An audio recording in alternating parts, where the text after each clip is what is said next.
بسم اللہ الرحمن الرحیم، میں ہوں نوید ستی اور آج اتنی زیادہ خبریں ہیں کہ مجھے بھی سمجھ نہیں آ رہی کہ کہاں سے شروع کریں اور کہاں ختم کریں،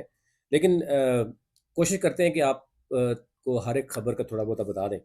ایک تو یہ ہے جناب، نمبر ون پہ جناب جسٹس بابر ستار نے چیئرمین پی ٹی اے جناب میجر جنرل ریٹائرڈ حفیظ الرحمان کو عہدے سے فارغ کر دیا، اور اس کی کیا وجہ بنی اور اس پر عمل درآمد ہوگا نہیں ہوگا، اس پہ بات کریں گے۔ دوسرا جناب، جسٹس طارق محمود جہانگیری کا کو جو ہے وہ کام سے روک دیا گیا اسلام آباد میں، اور اس کے بعد وہ جو ہے جسٹس طارق محمود جہانگیری صاحب جوڈیشل ورک روکے جانے پر چیف جسٹس سرفراز ڈوگر اور جسٹس اعظم کے ڈویژن کا بینچ انہوں نے چیلنج کر دیا ہے سپریم کورٹ میں اس فیصلے کو۔ تحریری آرڈر جو ہے وہ اب اپیل جو ہے وہ دائر کی جائے گی۔ اچھا جی، اب آ جاتے ہیں ایک اور اہم خبر۔ عدنان مزاری ایمان مزاری جو ہے وہ ایڈوکیٹ کا معاملہ آپ کو بتایا کہ چیف جسٹس جو ہے وہ جسٹس ڈوگر صاحب کے ساتھ معاملہ تھا ہراسمنٹ کا۔ تو پہلے تو یہ ہوا کہ جو ہراسمنٹ کی ہیڈ تھیں جسٹس سمن، ان کو ہراسمنٹ کمیٹی سے فارغ کر دیا گیا، تو ہراسمنٹ کسی اور کے حوالے کر دی گئی۔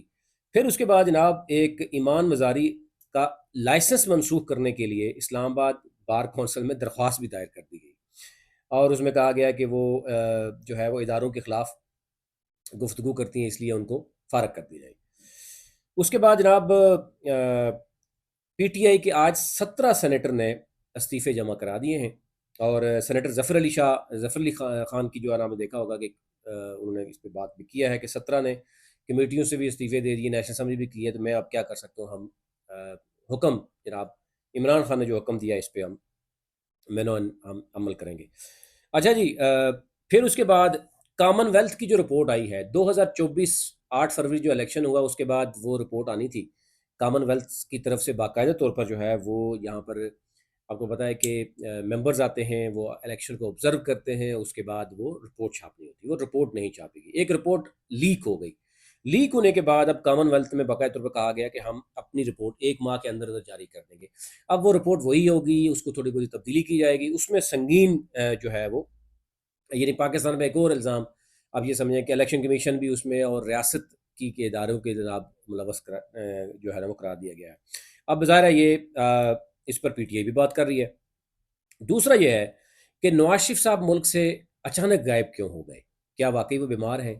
واقعی چیک اپ کے لیے جا رہے ہیں، یا معاملہ ایکسٹینشن کا ہے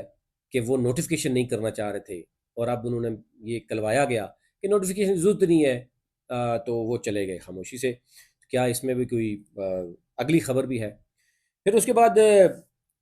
عمران خان صاحب نے بھی، آپ کو پتا ہے کہ اڈیالہ سے ہی انہوں نے پیغام جاری کرتے ہیں حلیمہ خان کے ذریعے، انہوں نے کہا جی میری بہنوں کا اور میری اہلیہ کا سیاست سے کوئی تعلق نہیں ہے، یعنی پارٹی کے کوئی عہدے نہیں رکھتی، لیکن میری جو اہلیہ ہیں اس کو بھی انتقامی کارروائی کی جا رہی ہے، اور دوسری طرف بہنیں جو ہیں ان کے ساتھ بھی اچھا سلوک نہیں کیا جا رہا، وہ تو صرف میرا پیغام باہر لے کے جاتی ہے اور وہ پہنچاتی ہے۔ اور اڈیالہ جیل میں انہوں نے کہا جی کہ اڈیالہ جیل میں جو میرا ٹرائل ہو رہا ہے وہ فوجی ٹرائل ہو رہا ہے، یعنی وہ ایک کرنل صاحب جو ہیں وہ کر رہے ہیں، اور انہوں نے کہا جی آئی ایس اے کے کرنل ہیں وہ چلا رہے ہیں، اور آرمی چیف جو ہے وہ انہوں نے نام لیا، انہوں نے کہا جی کہ وہ ہدایت وہ وہاں سے لی جاتی ہے، اور یہ ابھی تک صورتحال۔ اچھا، اس میں جو چیزیں ہیں سب سے پہلے ہم بات کر لیتے ہیں جناب کہ معاملہ بنا کیا ہے، کہ جسٹس بابر ستار جو ہیں وہ بڑے دبنگ فیصلے کرتے ہیں، آپ کو بتائیے اس سے پہلے بھی کوئی اس طرح کی چیزیں آئی ہیں۔ انہوں نے چیئرمین پی ٹی اے جو کہ ہیں میجر جنرل ریٹائرڈ حفیظ الرحمان، ان کو عہدے سے فارغ کیا، نہ صرف عہدے سے فارغ کیا، فوراً انہوں نے کہا جی اس پہ عمل درآمد کیا جائے، اور جو سینئر ممبر ہے پی ٹی اے کے ان کو فوری طور پر چیئرمین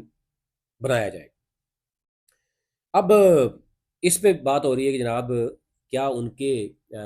جو آرڈرز ہیں اس پہ امپلیمنٹ ہوگا یا نہیں ہوگا، اب یہ کچھ بھی کہنا قبل از وقت۔ دوسرا اہم، یعنی آپ شدت دیکھ سکتے ہیں اس وقت اداروں کے اندر شدت کس لیول پہ آ چکی ہے۔ اسلام آباد ہائی کورٹ کے جو جسٹس طارق محمود جہانگیری ہیں، یہ ایک اسلام آباد کے 3 جو نیشنل اسمبلی کی سیٹیں تھیں اس پر ان کے پاس کیس تھا، اور وہ آلموسٹ وہ پی ٹی آئی کو دے چکے تھے۔ فارم 45 اور فارم 47 کا معاملہ تھا، اور جب فارم 45 اور 47 کے درمیان انہوں نے چیزیں الگ الگ کر لی تھیں،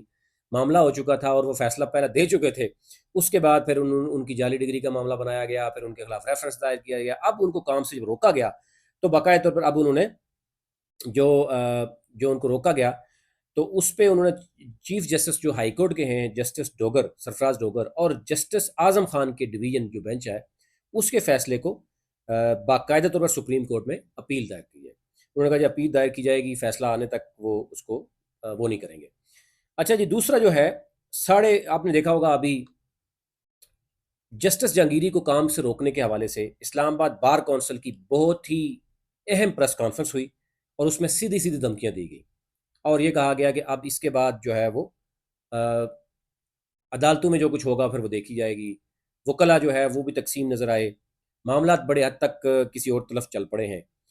اور پھر اس طرح ایک طرف آپ دیکھیں کہ نیشنل اسمبلی جو پاکستان کی اس وقت، یعنی آپ اندازہ کر سکتے ہیں کہ ملک کی حالت یہ ہے کہ یعنی جو سب سے بڑی اکاؤنٹیبلٹی، اگر آپ یہ سمجھتے، چلو ایک حد تک سمجھ بھی لیتے ہیں کہ ہمارے ہاں جو ممبرز ہیں وہی دیکھتے ہیں، تو پی اے سی ہے، پبلک اکاؤنٹ کمیٹی، اس سے استعفے چلے گئے، وہ یعنی ختم ہو گئی. اس کے بعد جناب آ گیا اپوزیشن کا رول، پھر کمیٹیز میں نیشنل اسمبلی کی وہ اس سے استعفے دے گئے اور سینٹ کی بھی تمام دے دیے گئے. تو یوں جو بزنس آف، آپ سمجھتے ہیں نا کہ ڈیموکریسی کے جو بزنس رولز ہیں نا، اس میں بہت سی چیزیں ایسی ہوتی ہیں کہ جو چل رہی. اب اگلا سٹیپ کہا جا رہا ہے پنجاب، اور اگر اس نیشنل اسمبلی سے بھی اور صوبائی اسمبلی سے بھی استعفے دیے جائیں گے تو ڈیفینیٹلی پھر موریلٹی تو آپ کو پتہ ہے کہ کیا بنتی ہے، لیکن انٹرنیشنل لیول پہ بہت سی چیزیں خراب بھی ہو سکتی ہیں. اب دوسری طرف جو ہے وہ یعنی ایک ججز اس وقت جو ہے وہ سراپہ احتجاج ہیں، پھر یعنی جو اپوزیشن جو ہے وہ بھی اس وقت جو ہے وہ کنارے لگا دی گئی ہے. ججز بھی جو اگر اس وقت صورتحال کو سمجھ نہیں پا رہے ان کو بھی فارغ کیا جا رہا ہے. اور پھر وکلا اگر ایمان مزاری نے کیا تو اس کے خلاف اب باقاعدہ درخواست جاری کر دی گئی، دائر کی گئی ہے، جس میں یہ کہا گیا ہے کہ اس کا ایڈوکیٹ کا لائسنس ہی منسوخ کر دیا جائے کہ جناب یہ معاملہ چل پڑا ہے. تو یوں یہ چیزیں کافی جو ہے وہ گمبھیر نظر، یعنی بڑی اس وقت جو وہ کہتے ہیں نا ملک شدید ترین نازک صورتحال سے گزر رہا ہے، شدید ترین نازک. ایک طرف ملک کو آپ کو پتہ ہے کہ پنجاب پورا آلموسٹ جو گجرات تک کا حافظ آباد تک آپ دیکھیں تو آپ سیلاب میں ڈوبا ہوا ہے، وہ الگ سے سراپا احتجاج ہے. شہباز شریف صاحب بھی یہاں پہ جہاں سعودی عرب سے امریکہ سے یو کے سے امریکہ پھر کر کے وہ آئیں گے، کوئی 10-15 دن کی ان کی بھی ہے، شاید آرمی چیف بھی ان کے ساتھ جا رہے ہیں. اور پیچھے جو ہے وہ ملک جن کے زرداری صاحب پہلے چین میں ہیں، اور پیچھے جو ہے وہ جو اس طرح کی لڑائیاں ہو رہی ہیں وہ آپ کے سامنے ہیں. اور اب نواز شریف صاحب بھی ملک سے باہر ہیں، اور یہ کہا جا رہا ہے کہ نواز شریف صاحب کیوں گئے ہیں کہ جناب وہ بھی کچھ چاہ رہے ہیں کہ میرا بھی تجربہ ہے، اگر آپ نے 2/3 میجارٹی بھی لے لی، مخصوص نشستیں بھی ساری لے دی ہیں، کسی کو اٹھنے نہیں دے رہے، تو مجھے تو کم از کم کہیں ایڈجسٹ کر دیں. تو نواز شریف صاحب کا رول بنتا ہے کہ وہ چاہ رہے ہیں کہ جناب مجھے کوئی اہم ترین ذمہ داری سونپ ہی دیں، اگر میرے سے ہی امیدیں ساری رکھی ہوئی ہیں. یہ اوورال صورت تھی، اب تک رکھنی تھی، مزید جو اپڈیٹ ہوں گے اب تک رکھیں گے.